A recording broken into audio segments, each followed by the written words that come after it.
राघव ने एक दुकानदार से कुछ कुर्सियां कुछ मेजें खरीदी। एक कुर्सी और एक मेज का अंकित मूल्य 5 और 7 के अनुपात में था। दुकानदार कुर्सी और मेज पर 20-25% का डिस्काउंट देता है। राघव द्वारा खरीदी गई कुर्सियों और मेजों का अनुपात 9 और 8 है ना। राघव अपने द्वारा खरीदी गई प्रत्येक कुर्सी मेज का मूल्य 50% बढ़ाने के बाद 25% और 20% का डिस्काउंट देता है। साथ ही ग्राहक द्वारा प्रति 4 मेज की खरीद पर एक कुर्सी मुफ्त देता है। दुकानदार से राघव द्वारा खरीदी गई सभी मेज और कुर्सी बेचने के बाद उसका कुल लाभ या हानि क्या है। देखिए, यहां पे मैं आपको सजेस्ट करूंगा कि आप यहां पे कुछ वैल्यू माने। आपसे कहा गया है कि चेयर और टेबल का जो कॉस्ट मार्क्ड प्राइस है वो 5 और 7 है। तो मेरा सजेशन है आपके लिए कि चेयर हो गई, टेबल हो गई, 5 और 7 का रेशो है, तो इसको 5000 ले लो और इसको 7000 ले लो, कुछ भी ले लो, 500-700 ले लो, 5000-7000 ले लो, जो लेना है वो आप ले सकते हो, कोई समस्या नहीं है। तो ये हो गई उनकी मार्क्ड प्राइस जो 5 और 7 के रेशो में थी। लेकिन इन पर वो क्या करता है, 20% और 25% का इन पे डिस्काउंट देता है। 20% और 25% का डिस्काउंट, 500 का 20% 1000, तो इसमें 1000 का डिस्काउंट हो जाएगा, तो वो हो जाएगी 4000 की, है ना। ऐसे ही 7000 का 25% यानी इसका 1/4 निकालोगे आप, तो 7000 का 1/4 या 3/4 निकाल देते, 21/4, तो ये आ जाएगा आपका 4 पंजे 20। ठीक है, ये डायरेक्ट में लिख रहा हूं, 4000 हो जाएगी। और ऐसे ही जब इस पे 25% का डिस्काउंट दोगे तो ये हो जाएगा 4 5 जा 20, बचेगा आपका 1 और 0, 4 2 जा 8, 4 5 जा, और ये आ गया इन दोनों का सेलिंग प्राइस। ठीक है, इस पर 20% का डिस्काउंट दिया तो 4000, इस पे 25% का डिस्काउंट दिया तो ये आ गया 5250 का। इतनी बात सबको समझ में आ गई होगी। और इन्होंने कहा है एक और बात कि यहां पे क्वांटिटी का रेशो 9:8 है।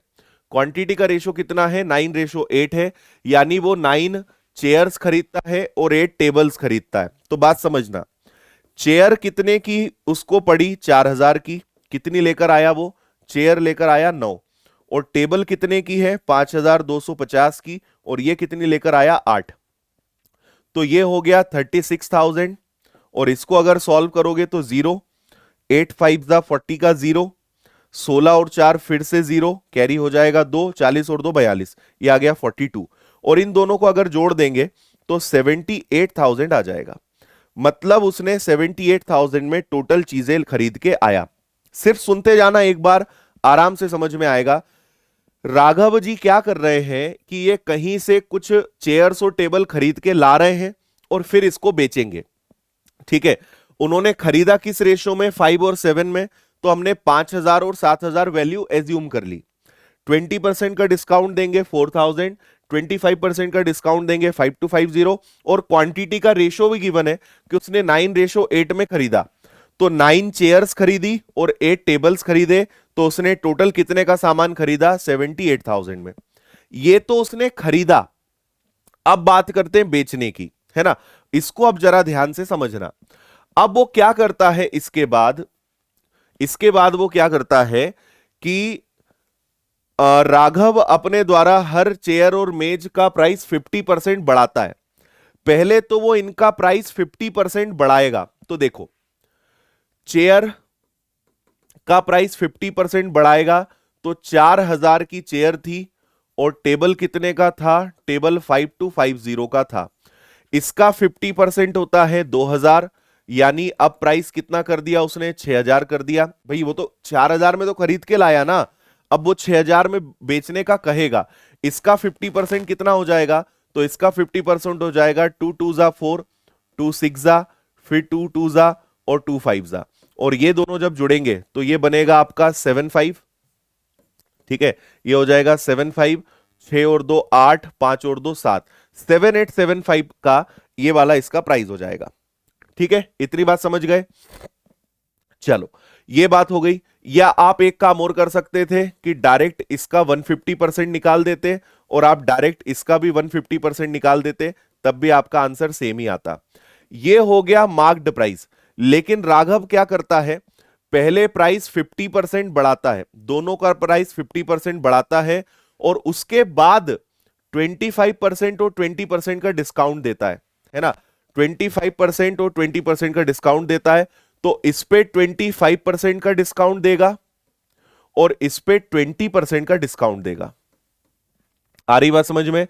पहले प्राइस 50-50% बढ़ाया, उसके बाद इस पे 25% का डिस्काउंट, इस पर 20% का डिस्काउंट, तो इसका 75 का इसका हो जाएगा कितना, 42 और ये हो जाएगा 4500, और इसका अगर 80% निकालोगे आप तो 8 पंजे 40, 56 और 4 हो जाएगा 60, कैरी हो जाएगा 6, है ना, 2 जीरो तो आपके गए, अब जो आएगा वो अपना हो जाएगा, तो 8 और 8 हो जाएगा 64, 64, 64 और 6 कितना हो जाएगा 70 का 0, फिर से कैरी 7, और 8 इंटू 7 56, 56, 56 में अगर आपने 7 जोड़ा तो 6300, मतलब इनको वो कितने पे बेचेगा, 6300 पे बेचेगा।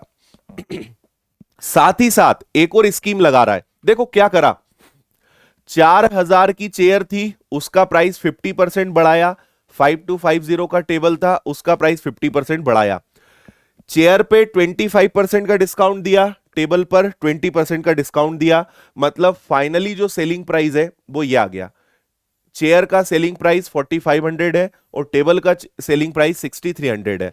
अब उसने लास्ट में एक स्कीम और लगा दी, क्या लगा दी, पढ़ना, 4 मेज खरीदने पर, 4 टेबल खरीदने पर 1 चेयर फ्री। ठीक है, पढ़ो आप यहां पे अच्छे से क्या लिखा हुआ है, आपसे कहा गया है कि 1 chair free for every 4 tables, 4 tables खरीदने पर 1 चेयर फ्री। अब मुझे बताओ कि क्वांटिटी कितनी है, हमारे पास चेयर 9 है और टेबल 8 है ना, उसने ग्राहक से बोला कि 4 टेबल खरीदोगे तो 1 चेयर फ्री दूंगा, तो अगर कोई 8 टेबल खरीदेगा, 8 टेबल पे क्या 2 चेयर फ्री हो जाएंगी? जब 4 टेबल पे 1 चेयर तो 8 टेबल पे 2 चेयर फ्री, मतलब हमारे पास अगर 9 चेयर्स है तो 2 चेयर सामने वाले को फ्री मिलेगी, मतलब अब वो केवल 7 का ही पेमेंट करेगा, जबकि टेबल्स के पूरे 8 का पेमेंट करेगा। 8 टेबल्स पे 2 चेयर्स फ्री, तो अब उसे 9 चेयर्स का पेमेंट नहीं करना है क्योंकि 2 का तो फ्री मिल रहा है, तो उसको 7 का पेमेंट करना है, लेकिन टेबल्स का तो पूरा पेमेंट करेगा। तो इनको सॉल्व करते हैं, तो ये आ जाएगा आपका 2 0, 7 5 जा 35, 7 4 जा 28 प्लस 3, 28 प्लस 3 हो गया 31,500। इसी प्रकार यहां पे आ जाएगा 0 0, 8 3 जा 24 का 4 कैरी 2, 48 प्लस 2 हो जाएगा 50। अब इन दोनों को जोड़ेंगे तो 0 0, 5 प्लस 4 9, ये हो गया 1, 5 प्लस 3 8, 81900 में उसने बेचा। अब मैं फाइनल लिख रहा हूं, समझना, उसने लाया कितने का था, उसने लाया था सबको 78,000 में और बेचा कितने में, 81900 में। लाया था 78,000 में, बेचा उसने 81900 में, तो ये हो जाएगा आपका 3900 का प्रॉफिट, किस पर, 78,000 पर, मल्टीप्लाई बाय 100, ये जस्ट 5 बार होता है, 5% का प्रॉफिट उसने कमाया। ये आपके प्रश्न का आंसर है, 5% प्रॉफिट इज द आंसर।